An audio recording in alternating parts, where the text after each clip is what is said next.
We're all feeling a million raging emotions right now. I am angry at these terrorists. ISIL's weak. I know it doesn't look like that right now, but it's the truth. This is Waleed Aly, the Reza Aslan of Australia. For years he's been campaigning for people to stop being so worried about ISIS and Islamic terrorism. He's also been somewhat critical of Western anti-terrorism measures. But there is no genocide happening right now. We don't need to prevent genocide by supporting the Iraqi military to re-establish control of Iraq, do we? Well, there are thousands of people who've lost their lives. There's 1.8 million people who've been displaced in Iraq from their homes.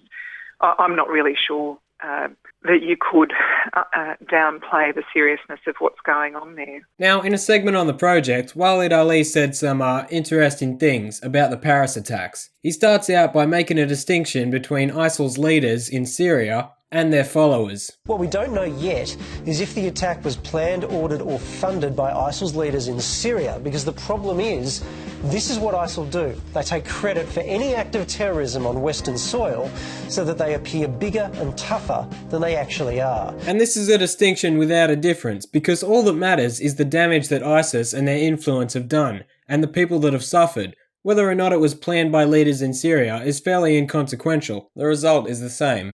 Now you might be thinking, well, ISIS itself is only a symptom of the bigger problem. Islamism is the main issue. It's the ideology that's driving these groups and terrorist attacks. But that's not where Waleed's going with this. He's going to talk specifically about ISIS because there's an angle there that he wants to focus on. ISIL don't want you to know they would quickly be crushed if they ever faced a proper army on a real battlefield. They want you to fear them. They want you to get angry. They want all of us to become hostile, and here's why. They want to start World War III, a global war between Muslims and everyone else. That's what they want to create. They want societies like France and here in Australia to turn on each other. So at this point, I think most audiences would view this as a simple positive message. You know, non-Muslims shouldn't be directing their anger they have for Islamists at secular freedom-loving Muslims. Muslims and non-Muslims shouldn't needlessly attack each other, we shouldn't have chaos, etc. All basic stuff that should go without saying. But Waleed goes a little further than that. They want countries like ours to reject their Muslims and vilify them. We need to look at the teachings of the Quran. It is about, killing and beheading the non-believers. So if you're a member of parliament or a has-been member of parliament preaching hate at a time when what we actually need is more love, you're helping ISIL. And with that, Waleed's position has changed drastically. What we thought was a pretty simple and straightforward argument is now entirely different. So firstly, I recognise it's Pauline Hanson, but let's take an objective look at what Waleed calls spreading hate. We didn't hear anything about Muslims as people, we didn't hear any hateful language, we just heard about the content of the Quran, horrible verses like Surah 8 verse 12. I will cast terror into the hearts of those who disbelieved, so strike them upon the necks and strike from them every fingertip. Ah, no, what have I done? By showing these verses, which you can look up right now, and pointing out the obvious fact that they are horrible, me, along with many atheists, ex-Muslims and public figures around the world, we're all spreading hate, according to TV personality from the project, Waleed Aly. For him to frame this in such a way speaks volumes. So I wonder what his response would be to ex-Muslims saying the exact same thing. You can reduce it to what is it that unifies them, and ultimately you will get to the Quran and the Hadith. The Quran, the Hadith, the Day of Judgment. The belief in the Day of Judgment. And if you take those three concepts, then it's far from a religion of peace. But there was one guy in particular who would print out verses from the Quran that were just horrible, right? These horrible verses, and he would just hand them to me and not say a word and just be like, look at this. And, this was my first time really looking into it. And I think this is the case for so many Christians and Jews and Muslims who leave religion, that they were like, well, when I really looked into it, it didn't make a lot of sense, or there was some horrible stuff in there. Oh no, there's more of that hatred. And there's probably a substantial IQ difference between these people and Pauline Hanson, but the message is the same. So do you think that Waleed would be consistent and accuse these people of spreading hate or vilifying Muslims? He would not dare. He would be laughed out of the studio. But in this case, he picked just the right person to push the same argument, which is now as follows. If you criticise Islam as it's written in the Quran, Muslims will join ISIS and attack us, and it's your fault. That sounds familiar.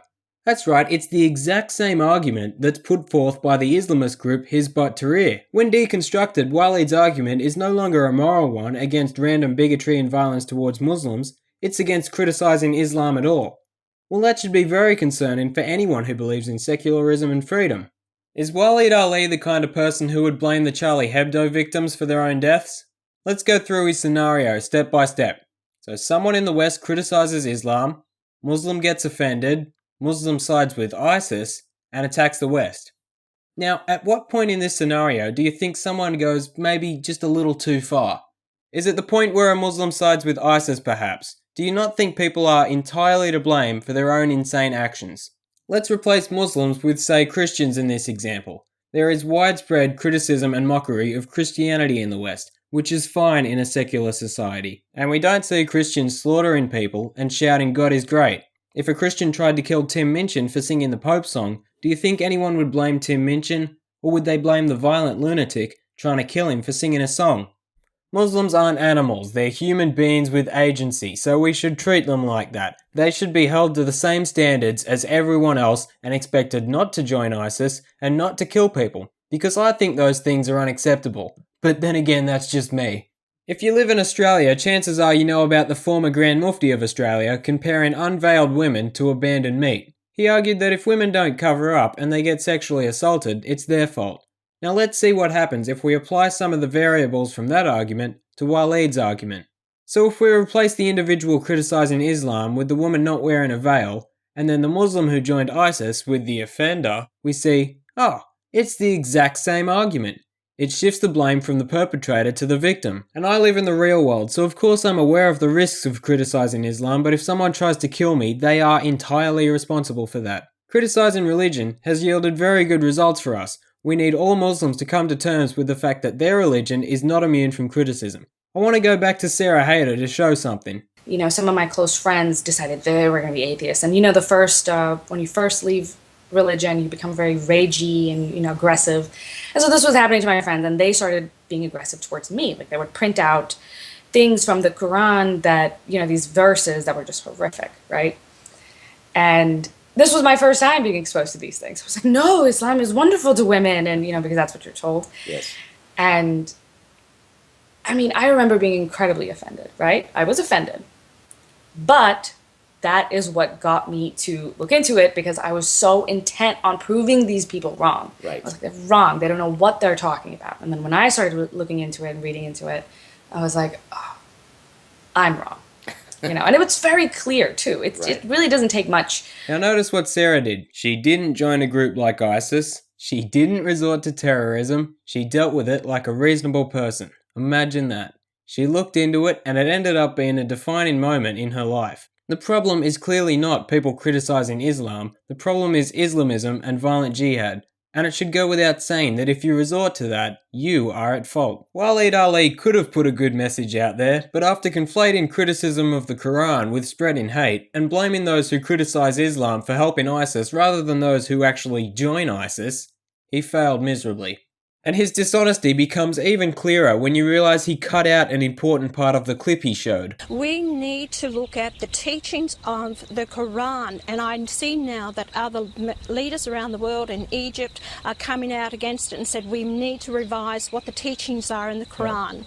It is about, you know, killing and beheading the non-believers. And the interpretation that a lot of the muftis are putting on it. Ignore the fact that it's Pauline Hanson. In that specific message, there was no hatred whatsoever towards Muslims. It was a call for reform. Waleed Aly is attacking people who want to reform Islam and blaming them for terrorism. But unfortunately, not everyone who watches this video will pick up on that.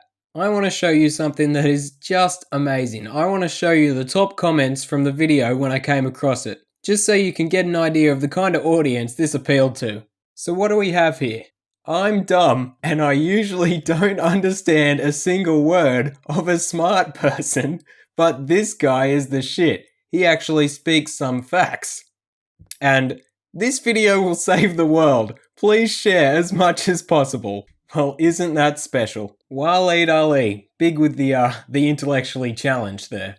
Well, for others, it should be incredibly obvious that self-censoring and giving up the freedom to speak our minds and criticize bad ideas such as the ones within Islam is not the solution. It's like plugging a leak with chewing gum. How long do you keep doing it? Islamists would become accustomed to everyone else bending over for them. They'd become more entitled and more demanding, and when someone finally stands up and criticizes them, or the religion, the situation would be so much worse.